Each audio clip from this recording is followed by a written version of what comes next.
Around the world, people eat some of the strangest animals you could ever imagine. Frogs, popular in France, China, and Thailand. Frog legs are a delicacy in France, but they are also widely eaten in China and Thailand. They say it tastes like chicken, but would you dare to try it? Scorpions. Places like China and Thailand, people snack on fried scorpions like chips. They are deep fried and served on skewers, but don't worry, the venom is neutralized by cooking. Crocodile. Yes, people eat crocodile meat.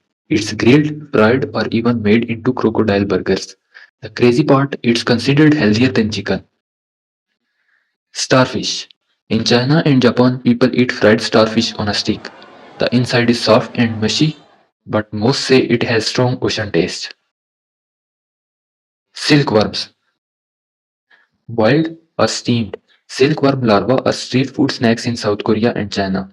People say they taste like a mix of shrimp and mushrooms. The last one is octopus. In South Korea, people eat live octopus called sanakji. It's served raw and still moving on the plate. So, which of these food would you try?